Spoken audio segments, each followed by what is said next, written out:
भवानीपुर में बीजेपी के पास खोने को कुछ नहीं है, लेकिन ममता बनर्जी के पास तो बहुत कुछ है। जीती तो सीएम की कुर्सी और हारी तो दिल्ली में बैठने का खतरा है। यही वजह है कि ममता बनर्जी पहले से ही टीएमसी संसदीय बोर्ड की चेयरपर्सन बन बैठी हैं।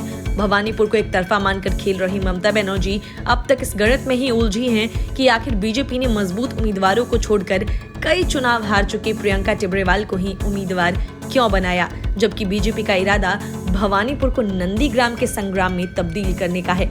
अब तक चुनावी सभाओं में पीएम मोदी और अमित शाह को बाहरी बताकर खारिज करने वाली ममता बनर्जी प्रियंका टिब्रेवाल को लेकर खामोश है।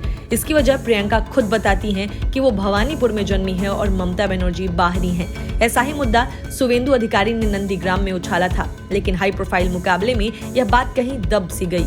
अब बीजेपी उसी बात को नए सिरे से परवान चढ़ाएगी और प्रियंका टिब्रेवाल ममता बनर्जी को उकसाएंगी। नेशनल फ्रेम में अपनी बढ़ती ताकत के बावजूद ममता बनर्जी ने अगर प्रियंका टिब्रेवाल को हल्के में लेने की कोशिश की तो बिल्कुल ठीक नहीं होगा, क्योंकि भवानीपुर उपचुनाव को भी बीजेपी नेतृत्व बंगाल चुनाव की तरह ही लड़ने की तैयारी कर रहा है। भवानीपुर में भी गैर बंगाली वोटर 40% से ज्यादा हैं और मुस्लिम वोटर करीब 20% हैं। प्रियंका टिब्रेवाल को लड़ाने में कोई कसर बाकी न रहे, इसीलिए बीजेपी ने उपचुनाव के लिए कमेटी तो बनाई ही है, वार्ड स्तर भी जिम्मेदारी नेताओं को दी है। विधानसभा चुनाव में बीजेपी ने भवानीपुर से बंगाली फिल्म एक्टर रुद्रानिल घोष को टिकट दिया था, ताकि साफ सुथरी छवि वाले तृणमूल कांग्रेस उम्मीदवार शोभन देव चैटर्जी को बराबरी का टक्कर दे सके। भवानीपुर में बीजेपी का वोट शेयर तो बढ़ा, लेकिन रुद्रानिल घोष को शोभन चैटर्जी से करीब 28,000 वोटों से हार का मुंह देखना पड़ा था। बीजेपी चाहती तो रुद्रानिल को ही फिर से मैदान में उतार सकती थी, लेकिन एक रणनीति के तहत नए उम्मीदवार उतारने का फैसला किया गया। ममता बनर्जी के खिलाफ बीजेपी उम्मीदवार बनाए जाने पर प्रियंका टिब्रेवाल का कहना है कि मेरी लड़ाई किसी व्यक्ति के खिलाफ नहीं है, बल्कि अन्याय के खिलाफ है। ये लड़ाई बंगाल के लोगों को बचाने के लिए है। ये लड़ाई उस पर्सन के खिलाफ है जो चुनावी हिंसा के दौरान खामोश रहा। चुनावी मुद्दे का जिक्र करते हुए प्रियंका टिब्रेवाल ने कहा कि मेरा मुद्दा रहेगा, लोकतंत्र में लोगों को बचाना जरूरी है। पश्चिम बंगाल में ये नहीं हो सकता कि किसी एक की दादागिरी चले। प्रियंका टिब्रेवाल से जब पूछा गया कि उनका चुनावी स्लोगन क्या रहेगा, तो तपाक से बोली, मैं भवानीपुर में पैदा हुई हूँ, ममता बनर्जी वहाँ पैदा नहीं हुई हैं। ऐसा कहकर प्रियंका ने ममता बनर्जी के बंगला निजेर में कई चॉइस कैंपेन पर जवाबी प्रहार किया। ममता बनर्जी ने बंगाल अपनी बेटी चाहता है कि नाम पर ही चुनाव लड़ा था और जीत हासिल की। ममता बनर्जी के स्लोगन को ही प्रियंका टिब्रेवाल अब बंगाल की जगह भवानीपुर से जोड़कर पेश कर रही हैं। ममता बनर्जी की जिस हिसाब से नजर दिल्ली की राजनीति पर टिकी हुई है, लगता नहीं कि ममता बनर्जी भवानीपुर में बाहरी होने के मुद्दे को तूल देना चाहेंगी। अगर प्रियंका के खिलाफ भी ममता बनर्जी ने शुवेंदु अधिकारी की तरफ पेश आने की कोशिश की तो राह ज्यादा मुश्किल हो सकती है। बीजेपी ने प्रियंका टिब्रेवाल के रूप में तीर समझकर को जो तुक्का फेंका, वो निशाने पर भले न लगे, लेकिन माहौल तो पूरा बनाए रखने वाला है।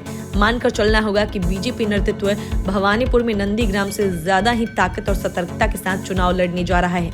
ऐसे में ममता बनर्जी को हर कदम पर ये जरूर याद रखना ही होगा कि सावधानी हटी और दुर्घटना घटी। Bureau report, news of India.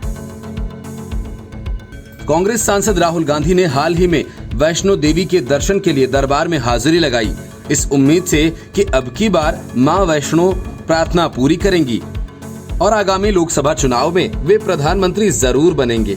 वैसे राहुल गांधी ने माता के दरबार में पहुंचकर पुजारियों से तो आशीर्वाद ले लिया, लेकिन ऐसा लग रहा है कि राहुल गांधी की वैष्णो देवी यात्रा सफल नहीं रही, क्योंकि शरद पवार ने बहुत कायदे से राहुल गांधी के इरादों में पलीता लगा दिया। शरद पवार ने कांग्रेस पर तंज कसते हुए कहा कि नेतृत्व की बात आने पर कांग्रेस के नेता संवेदनशील हो जाते हैं। कांग्रेस अब वह पार्टी नहीं रही जिसका कभी कश्मीर से लेकर कन्याकुमारी तक दबदबा हुआ करता था। कांग्रेस के नेताओं को ये स्वीकार करना चाहिए। शरद पवार ने साफ कहा कि अगर कांग्रेस अपनी मानसिकता छोड़ इस हकीकत को स्वीकार कर लेती है तो विपक्षी दलों के साथ उनकी नजदीकी बढ़ जाएगी। सही मायनों में कहा जाए तो शरद पवार ने कांग्रेस की उस हकीकत से ही पर्दा उठाया है जिसे वो मानने से लगातार इनकार करती रही हैं। मिशन 2024 के मद्देनजर साझा विपक्ष की कोशिशों के दौरान ही शरद पवार ने अकेले अन्य विपक्षी पार्टियों के प्रमुख नेताओं से मुलाकात करना शुरू कर दिया था। लालू प्रसाद यादव और मुलायम सिंह यादव से मुलाकात ने इस ओर पहले ही इशारा कर दिया था। वहीं कांग्रेस के साथ महाराष्ट्र में गठबंधन सरकार चला रही एनसीपी ने यूपी विधानसभा चुनाव 2022 में अखिलेश यादव को समर्थन देने का ऐलान कर दिया था। पश्चिम बंगाल में हुए विधानसभा चुनाव में भी उनकी प्राथमिकता ममता बनर्जी ही नजर आईं। हालांकि शरद पवार ने ममता बनर्जी के दिल्ली दौरे पर उनसे मुलाकात नहीं कर काफी हद तक स्पष्ट संदेश दे दिया था कि उन्हें तृणमूल कांग्रेस मुखिया की कांग्रेस से करीबी और खुद को कार्यकर्ता घोषित करना कुछ खास पसंद नहीं आया था। कहना गलत नहीं होगा कि शरद पवार लगातार अन्य विपक्षी दलों के नेताओं से मुलाकात और बातचीत कर कांग्रेस की ओर से राहुल गांधी को नेतृत्व के लिए आगे किए जाने की उम्मीदों को ध्वस्त करने की कोशिशों में जुटे हुए हैं। शरद पवार की बात से ये भी काफी हद तक साफ हो जाता है कि महाराष्ट्र में अगले विधानसभा चुनाव में भाजपा के सामने केवल शिवसेना और एनसीपी ही गठबंधन में रहने वाले हैं। ममता बनर्जी ने पश्चिम बंगाल कांग्रेस में सेंध लगाना शुरू कर दिया है। दीदी ममता ने बंगाल में असम तक कांग्रेस के खिलाफ अघोषित तौर पर युद्ध छेड़ा हुआ है। ममता बनर्जी इतने पर ही नहीं रुकी और पूर्वोत्तर के राज्यों में भी कांग्रेस को कमजोर करने के लिए पूरी ताकत लगा रही हैं। महिला कांग्रेस के अध्यक्ष सुष्मिता देव ने टीएमसी में शामिल होकर इस बात के संकेत दे ही दिए हैं। साथ ही वो त्रिपुरा में भी कांग्रेस नेताओं पर नजर गड़ाए बैठी हैं। पश्चिम बंगाल समेत 5 राज्यों में हुए विधानसभा चुनाव में कांग्रेस का प्रदर्शन किसी से छिपा नहीं है।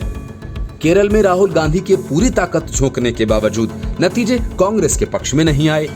अगले साल होने वाले यूपी चुनाव समेत 5 राज्यों के चुनावों में पंजाब को छोड़कर अन्य किसी राज्य में कांग्रेस का प्रदर्शन सुधरने की संभावना कम ही नजर आती है।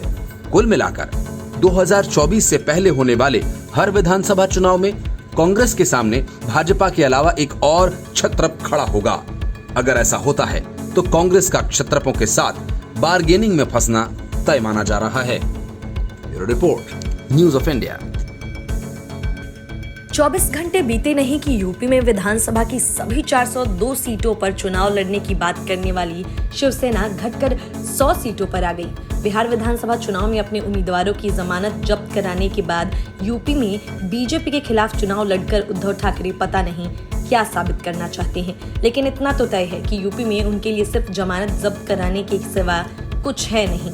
शिवसेना नेता संजय राउत कहते हैं कि वे यूपी में गठबंधन करेंगे। इसी के साथ ओम प्रकाश राजभर का कहना है कि उनके मोर्चे में शिवसेना ओवैसी भी शामिल होंगे। आम आदमी पार्टी से अभी बात चल रही है। मतलब यह कि अगर राजभर का मोर्चा बनता है तो ओवैसी और उद्धव की जोड़ी एक मंच पर दिखाई देगी। शिवसेना से पहले असदुद्दीन ओवैसी भी यूपी की 100 सीटों पर चुनाव लड़ने का ऐलान कर चुके हैं। संजय राउत कहते हैं कि शिवसेना यूपी की 402 सीटों में से 100 सीटों पर चुनाव लड़ने की तैयारी कर रही है। उन्होंने बताया कि पार्टी चुनाव से पहले गठबंधन भी कर सकती है। शिवसेना के यूपी चीफ अनिल सिंह ने कहा कि यूपी की सभी विधानसभा सीटों पर संगठन को मजबूत करने को ऑर्डिनेटर नियुक्त किए जा रहे हैं। जल्द ही प्रदेश प्रतिनिधिमंडल महाराष्ट्र के मुख्यमंत्री उद्धव ठाकरे से मिलकर चुनाव और संगठन की रिपोर्ट देंगे। यूपी में हुए 2017 के विधानसभा चुनाव में शिवसेना 50 सीटों पर चुनाव लड़ी थी। हालांकि पार्टी को किसी सीट पर जीत नहीं मिली। ओवैसी ने 38 सीटों पर अपनी दावेदारी पेश की थी, लेकिन वह कोई भी सीट नहीं जीत पाई। यूपी सरकार में पूर्व मंत्री रहे ओम प्रकाश राजभर ने संकल्प भागीदारी मोर्चा तैयार किया है। उन्होंने हाल ही में दावा किया कि यूपी विधानसभा चुनाव में ओवैसी के अलावा शिवसेना, टीएमसी और आम आदमी पार्टी भी उनके मोर्चे में शामिल होगी रही है। ये सभी मिलकर यूपी में भागीदारी संकल्प मोर्चा का हिस्सा बनकर 2022 यूपी विधानसभा चुनाव में उनके साथ चुनाव लड़ेंगी। उत्तर प्रदेश चुनाव में AIMIM की एंट्री के ऐलान से सबसे बड़ा खतरा समाजवादी पार्टी को है। प्रदेश में 19% मुस्लिम वोटर हैं।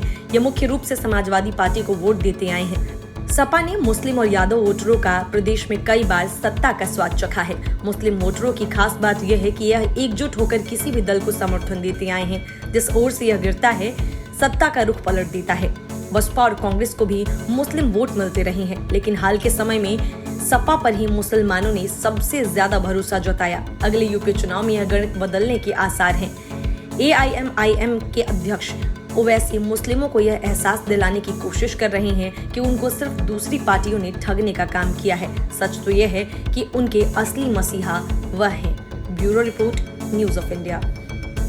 वरुण गांधी परेशान हैं कि पार्टी ने न तो उन्हें मंत्री बनाया और न ही अब यूपी विधानसभा चुनाव में उनकी ज्यादा पूछ हो रही है।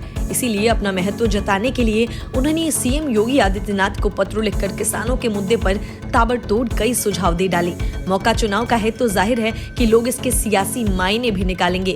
वरुण गांधी का किसान प्रेम इसी वजह से छलका और जो पत्र कैप्टन अमरिंदर सिंह को लिखा जाना चाहिए वो योगी आदित्यनाथ को लिख दिया गया। वजह ये कि हाल ही में नवजोत सिंह सिद्धू ने कैप्टन अमरिंदर सिंह से गन्ना किसानों को हरियाणा और यूपी जितना मूल्य देने की मांग की थी। मतलब ये कि पंजाब से ज्यादा गन्ना किसान यूपी में खुशहाल हैं। वरुण गांधी ने यूपी सीएम योगी आदित्यनाथ को पत्र लिखकर कुछ सुझाव रखे।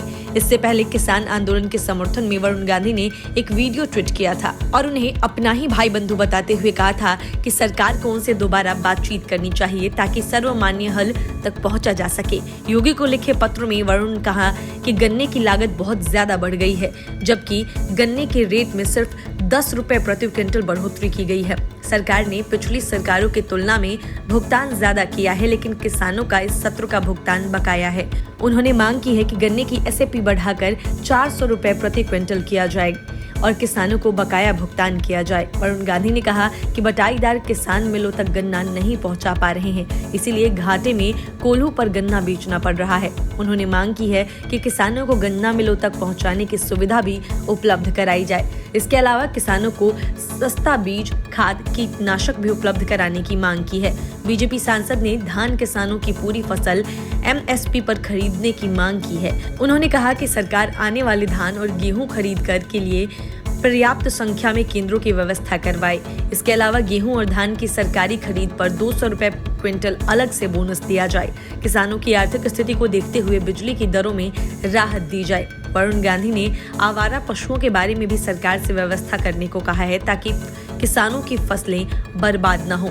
उन्होंने किसान योजना के तहत किसानों को दी जाने वाली राशि 6,000 रुपए से बढ़ाकर 12,000 रुपए प्रति वर्ष करने की मांग की है।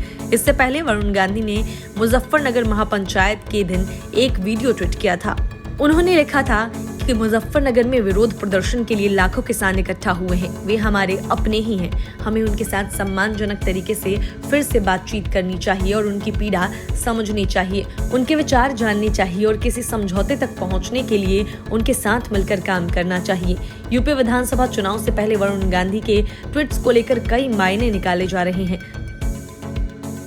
चर्चा है कि वरुण गांधी बीजेपी में अपनी भूमिका से खुश नहीं है और अपनी नाराजगी कुछ इस तरह जाहिर कर रहे हैं। Bureau report, news of India. Arvind Kejriwal कदम कदम पर गांधी वाड्रा की कॉपी कर रहे हैं। राहुल गांधी और प्रियंका वाड्रा जिस तरह से चुनाव के मौकों पर मंदिर दर्शन पर निकलते हैं, वैसा ही केजरीवाल भी करते दिखते हैं। गांधी वाड्रा परिवार ने जिस तरह से कांग्रेस को अपनी जागीर बना रखी है, ठीक उसी तरह अरविंद केजरीवाल ने भी आम आदमी पार्टी पर अपना कब्जा जमा लिया है। मतलब ये कि जिस तरह गांधी वाड्रा का मतलब कांग्रेस है, ठीक उसी तरह से केजरीवाल का मतलब अब आम आदमी पार्टी हो गया है। पार्टी के संविधान में उलटफेर कर केजरीवाल लगातार तीसरी बार पार्टी के राष्ट्रीय संयोजक बन बैठे। उससे साफ है कि केजरीवाल आम आदमी पार्टी पर अपना कब्जा हमेशा के लिए बनाकर रखेंगे और विरोधियों को सोनिया गांधी की तरह ही ठिकाने लगाएंगे। आम आदमी पार्टी ने अरविंद केजरीवाल को अपना राष्ट्रीय संयोजक चुना है। उनके साथ साथ पंकज गुप्ता को सचिव और राज्यसभा सांसद एनडी गुप्ता को पार्टी का कोषाध्यक्ष चुना गया। इन तीनों पदाधिकारियों का कार्यकाल 5 वर्षों का होगा। पार्टी की राष्ट्रीय परिषद की बैठक में यह फैसला लिया गया, जिसमें राष्ट्रीय कार्यकारिणी चुनी गई। इस साल की शुरुआत में भी पार्टी संविधान को संशोधन करके कई बदलाव किए गए थे। पहले संविधान में था कि कोई भी पदाधिकारी पार्टी में 3-3 वर्ष के 2 कार्यकाल से अधिक समय तक नहीं रहेगा, लेकिन बाद में इसे बदल डाला गया। अगले साल पंजाब, उत्तराखंड, गोवा और गुजरात में विधानसभा चुनाव होने हैं, जहां पार्टी पांव पसारने के मौके तलाश रही है। पंजाब में वो मुख्य विपक्षी दल भी है। आशुतोष ने इस फैसले के बाद कहा कि इस देश में लोकतंत्र होगा कैसे जब सारे दल एक नए नेता का जेबी संगठन बन जाते हैं। आम आदमी पार्टी को देश को दिशा दिखानी थी, लेकिन यह परंपरागत दलों जैसी ही निकली। क्या अरविंद केजरीवाल की जगह नया राष्ट्रीय संयोजक बनता तो उनकी ताकत कम हो जाएगी, या डर है कि दूसरा पार्टी पर कब्जा कर लेगा। केजरीवाल पहले हाईकमान संस्कृति के खिलाफ थे, लेकिन अब पार्टी संविधान में संशोधन कर राष्ट्रीय संयोजक बने हैं। अच्छा है कि उन्हें जीवन भर के लिए चुन लो। Bureau report, news of India.